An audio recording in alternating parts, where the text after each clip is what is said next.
Pride and Prejudice by Jane Austen, Chapter 14.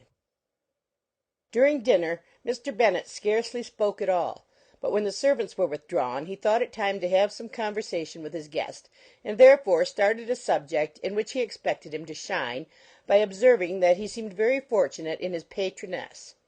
Lady Catherine de Bourgh's attention to his wishes, in consideration for his comfort, appeared very remarkable. Mr. Bennet could not have chosen better. Mr. Collins was eloquent in her praise.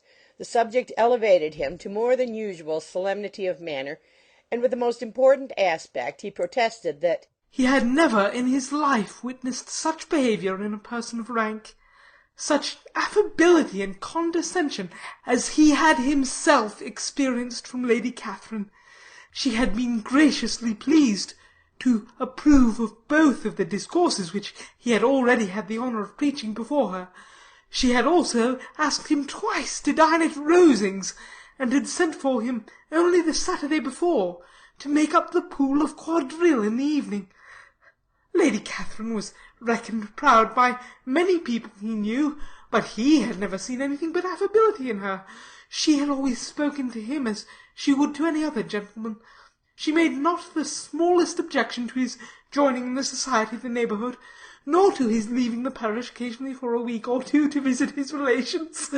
She had even condescended to advise him to marry as soon as he could, provided he chose with discretion, and had once paid him a visit in his humble parsonage, where she had perfectly approved all the alterations he had been making, and had even vouchsafed to suggest some herself, some shelves in the closet upstairs. "That is all very proper and civil, I am sure," said Mrs. Bennet. "and I dare say she is a very agreeable woman.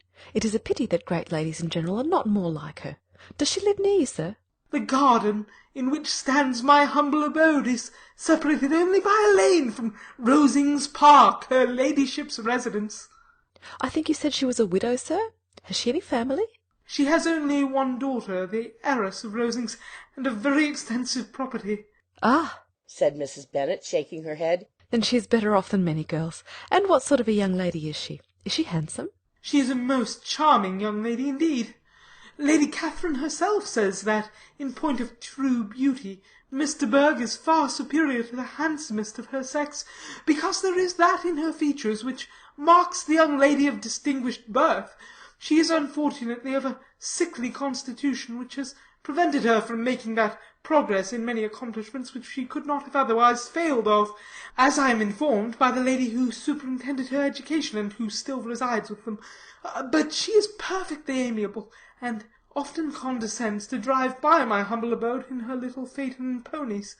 "Has she been presented? I do not remember her name among the ladies at court."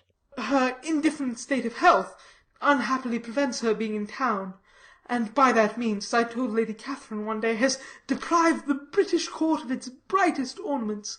Her ladyship seemed pleased with the idea, and you may imagine that I am happy on every occasion to offer those little delicate compliments which are always acceptable to ladies.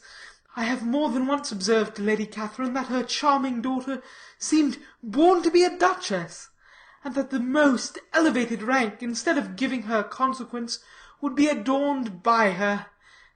These are the kind of little things which please her ladyship, and it is a sort of attention which I conceive myself peculiarly bound to pay."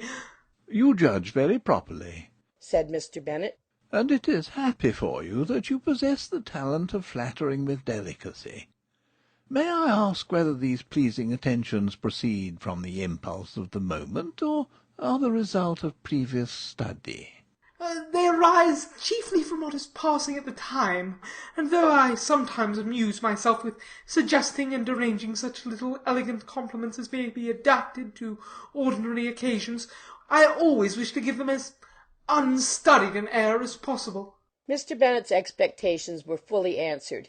His cousin was as absurd as he had hoped, and he listened to him with the keenest enjoyment, maintaining at the same time the most resolute composure of countenance, and, except in an occasional glance at Elizabeth, requiring no partner in his pleasure. By tea time, however, the dose had been enough, and Mr. Bennet was glad to take his guest into the drawing room again, and when tea was over, glad to invite him to read aloud to the ladies. Mr. Collins readily assented, and a book was produced. But on beholding it, for everything announced it to be from a circulating library, he started back, and, begging pardon, protested that he never read novels. Kitty stared at him, and Lydia exclaimed. Other books were produced, and after some deliberation he chose Fordyce's Sermons. Lydia gaped as he opened the volume, and before he had, with very monotonous solemnity, read 3 pages, she interrupted him with, "Do you know, mamma, that my Uncle Phillips talks of turning away Richard, and if he does, Colonel Forster will hire him. My aunt told me herself on Saturday. I shall walk to Meryton to-morrow to hear more about it, and to ask when Mr. Denny comes back from town."